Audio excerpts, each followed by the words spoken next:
In this video, I'm going to show you guys the proper way to wire a multi-battery setup.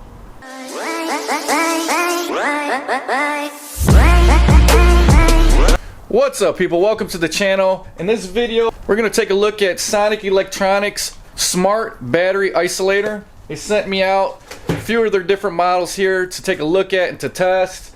I'm going to show you guys how to properly wire a dual battery setup. Now, a lot of people run dual batteries because they got a little bit more of a strain on their electronics in their vehicle or side by side.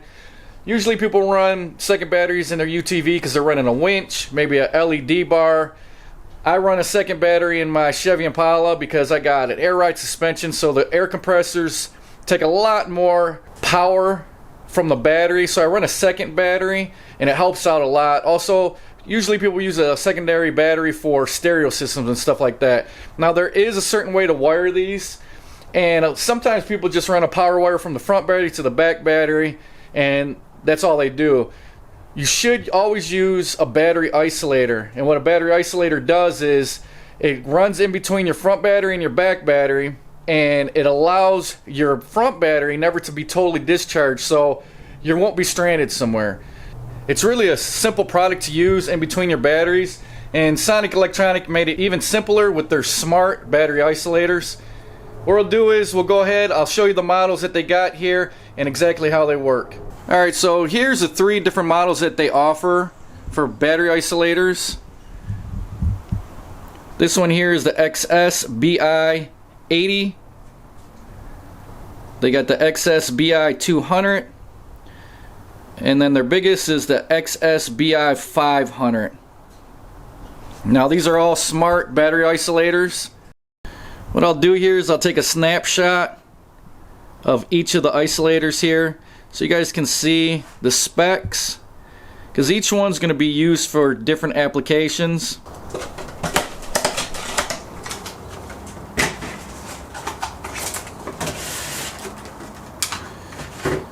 So this is what your battery isolator is going to look like. There's the XS-BI 80, which is the 80 amp battery isolator.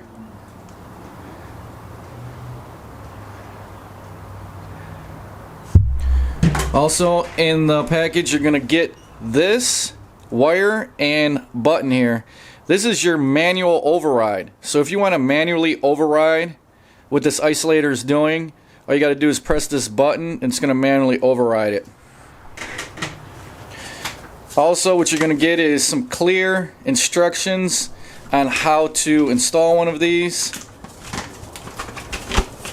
Step by step, shows you the wiring. Here's an example of an old battery isolator I use. This is actually a 120 amp model here. This is from just a totally different brand. Has nothing to do with Sonic Electronic, but this is, you know, here goes your 500 smart battery isolator, and here's a 120 amp. So as you guys can see here, these battery isolators has come a long way. Got a lot tinier and a lot smarter, so that's awesome. Here's a look at the 500 amp battery isolator. As you can see, it's not much bigger than the 200 here.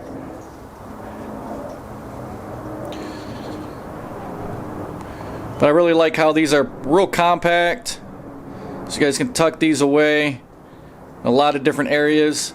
The manual override button allows you to link the two batteries together just by pushing this button here. And this is going to plug right in the bottom of the isolator here. It's like a 3.5 millimeter jack. You're just going to plug right into the bottom there. Alright, so you're probably asking, well, what size battery isolator do I need? Good rule of thumb is go off of what size amperage your alternator is. If your alternator is like a 60 amp, then I would go ahead and go a little size bigger, and I would go to the 80 amp battery isolator. If you got, say, 160 amp, I would go with the 200 amp alternator, and if you got something that's 200 or more, I would go with the 500 amp battery isolator. So rule of thumb is whatever the amperage on your alternator is, go bigger than that.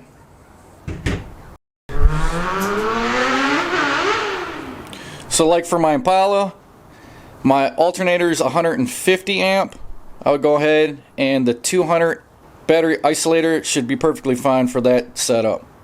Now for my side-by-side, the charging system's a little bit lower amperage, so this 80 amp battery isolator will probably work perfect in that. Plus it's small, and I could tuck this away underneath the dash or in the glove compartment.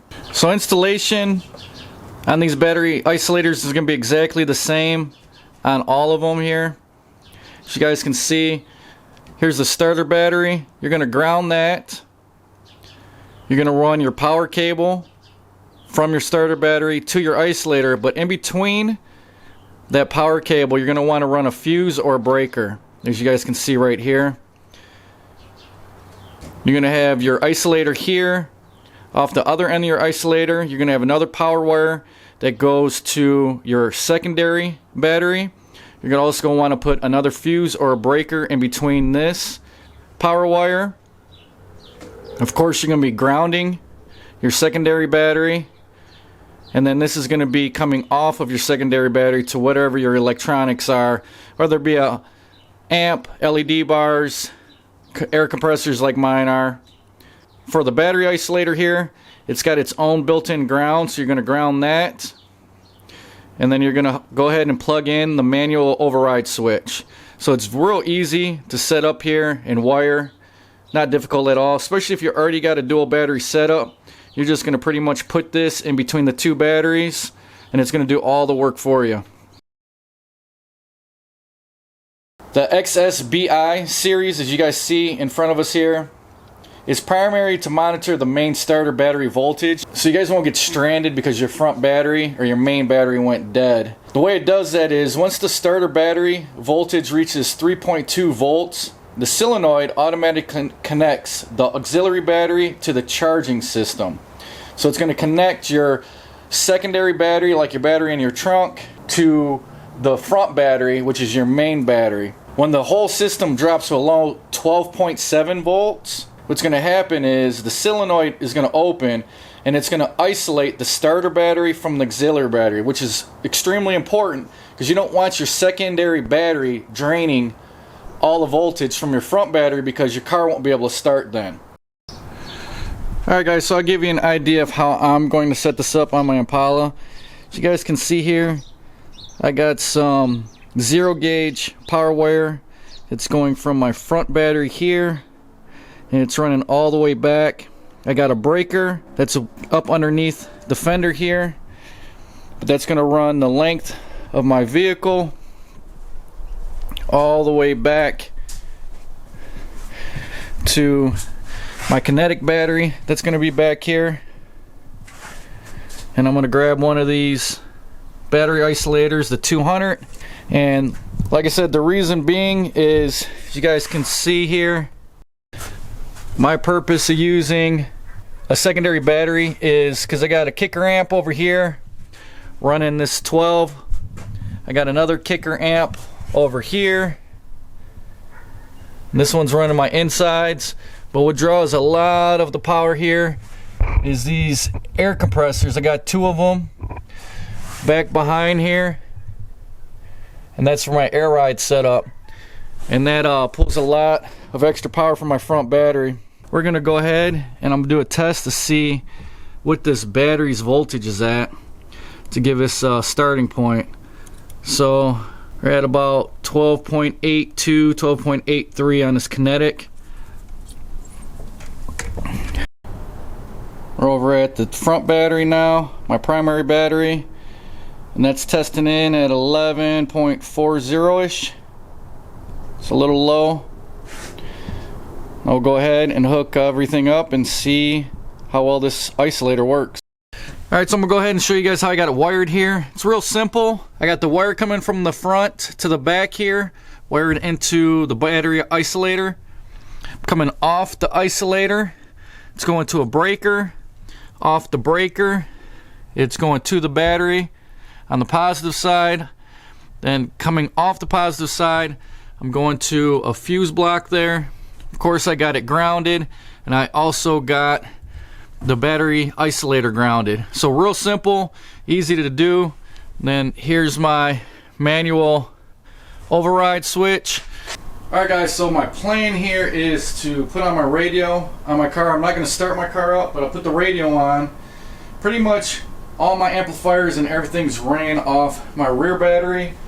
The front battery, you will see a little bit of a decline in voltage just because my radio and my gauges, which are currently on right now, do run to my front battery.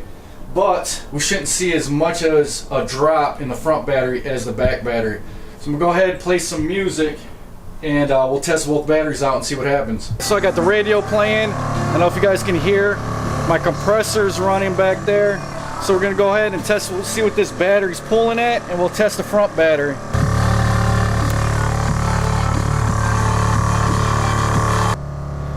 So the isolator's isolating the front battery from the back battery.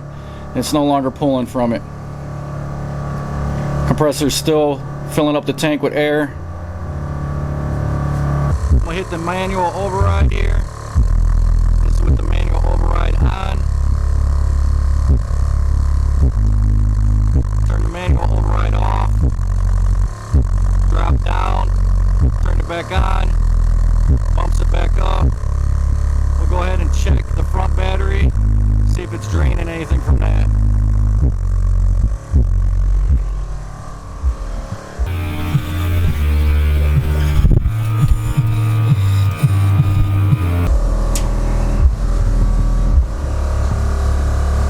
Here's the front battery. As you can see, it's draining it now because the manual override is on.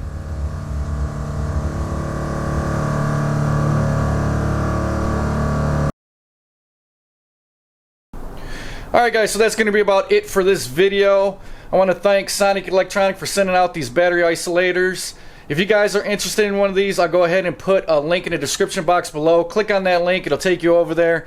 You guys can find one of these battery isolators for your multi-battery setup. If you guys found this video useful, please hit that like button. And if you guys like what I'm doing on my channel here, hit that subscription button. And don't forget to hit that notification bell so you guys get notified when I post my next video. Thanks for watching, and I'll talk to you guys later. Bye.